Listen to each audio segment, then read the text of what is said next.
Hey there, how you doing? Well, today we're going to do a simple project. It should take no more than 15 minutes.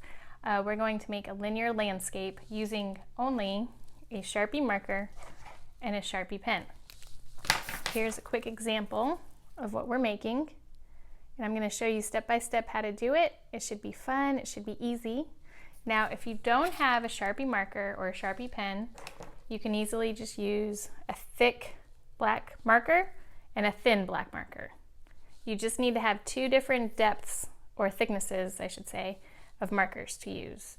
If you don't have markers, you could use colored pencils, but I will say, I did this with my girls who are both 6 and 7, and I just had them use one thickness of lines, and you really didn't get the variation that you get to see with this. So you do want to have two different thicknesses of markers or pencils or crayons. You could use a crayon and a pencil maybe, but you do want to have two different thicknesses. So whatever you do, two different thicknesses. That's the main thing to remember. All right, here we go. Okay, so here we are. Again, this is our example that we're going to be creating, and I'm going to show you step by step how to do this. Very simple. And fortunately, I can draw this one upside down. Now, I did want to show you the differences between the thick lines, because we're going to make some thick lines and some thin lines. Some wavy, some angled. Whoops, lost the cap there. That's all right.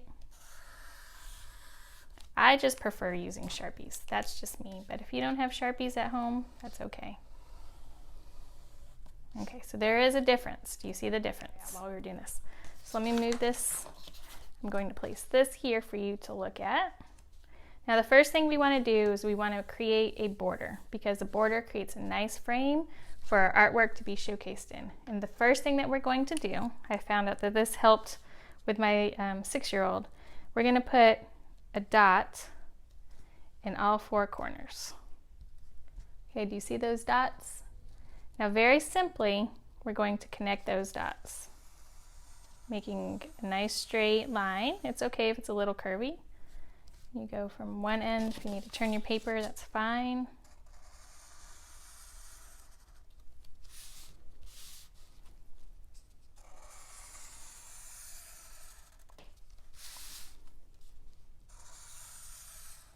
Okay, so you've got one part of your border. Now we need to make the second part of our border. So again, let's put 4 dots in the corner. And then we're going to trace or connect those dots. Here we go.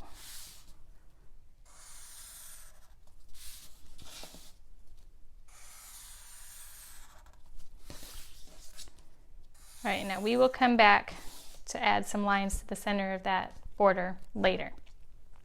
All right, very simple. All we're going to do is make a circle and then some outlines for our mountains or hills, and then we add our dots. So let's start off by making our circle for our sun. Choose a corner, it's okay. And you want it to be probably about the size of a dime. You don't want it much bigger than a dime. All right, now let's start making some hills or mountains by making some wavy lines. I'm going to start on one edge of the paper and make a continuous line all the way to the other side. We don't want to stop anywhere in the middle.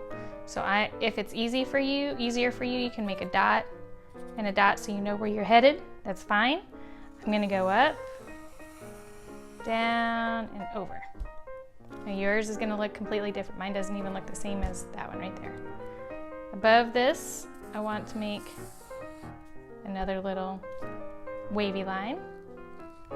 Coming down a little further, I'm going to go up and over, down again, and then one last little hill down there. Okay, so our main thick lines have been created. Now take your thinner pen, your thinner marker or your thinner pen, and all we're going to do is simply draw some lines that are going around the same way that we've created our guided lines here. So I'm going to start with the sun, and I'm going to make some circles. Very easy. Like I said, no big deal. Now here's the thing that I want to point out. The depth that you have, or the thickness that you have between each line, is going to make your artwork look different. So the closer the lines are, the darker the area is going to look. The wider they are apart, the lighter the area will be. So you do want to have some variation. This is not something where we're trying to be precise and have everything the same distance apart. So we do want to have some variation. So you might end up going and having several circles really, really close together. Maybe they're close together only in one area. But we're just going to keep going around and around. You want it to be one continuous movement.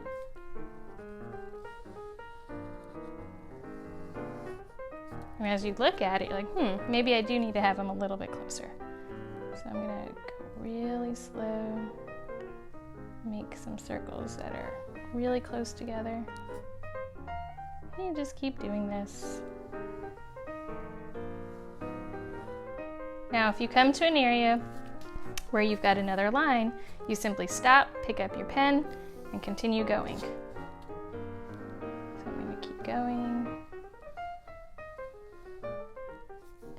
Start over here.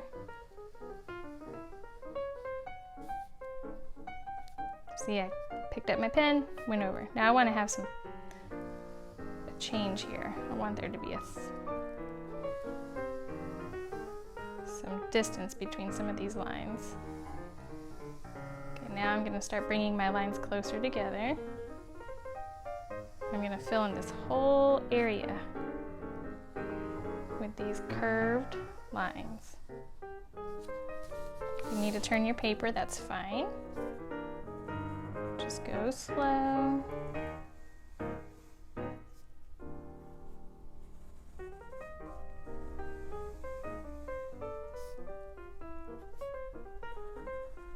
Maybe your lines start getting further apart again.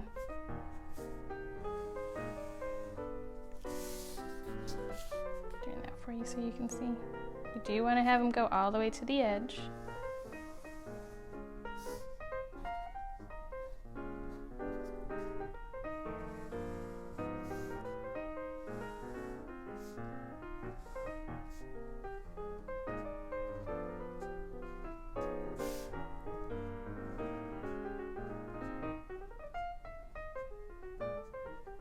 Okay, so our background is complete.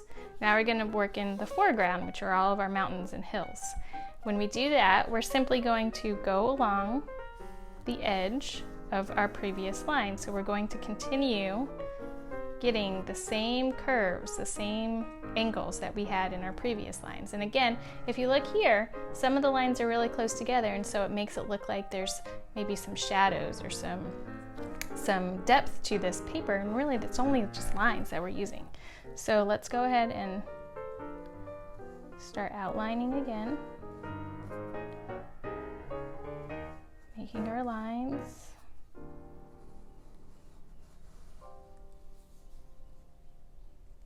Some really close in some areas, and then maybe it gets further away. Close, close, close, further away. Now I'm going to start making them closer again.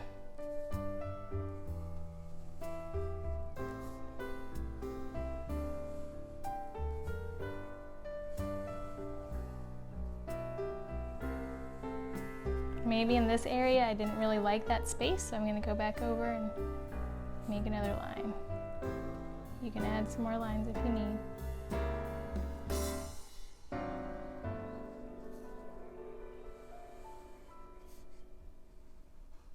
All right, so I'm gonna have you continue filling in each of these areas slowly. It'll probably take you, I would say, no more than 10 minutes to fill in the rest of these areas. You work on that, I'll work on that, but I'm gonna stop.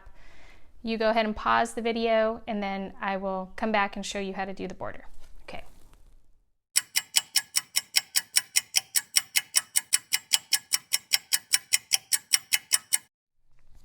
Okay, so we're back, and hopefully you've had a chance to fill all of your mountains and hills in, and that you've had some variation between where you've placed your lines. So some lines are going to be really close together and some lines are going to be a little bit further apart. And you'll start to see that it creates some depth on this flat plane or on this flat surface. And all you're doing is using lines. That's it.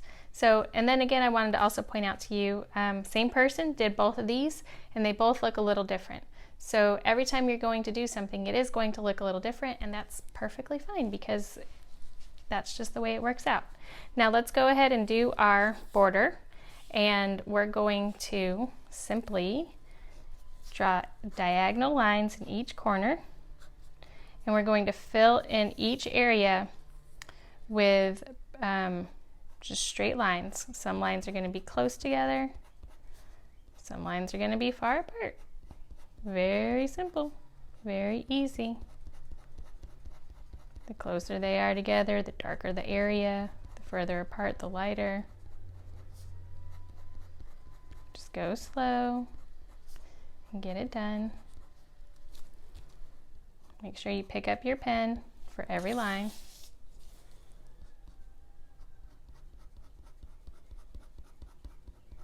Okay, go ahead and finish that up. I'll pause it.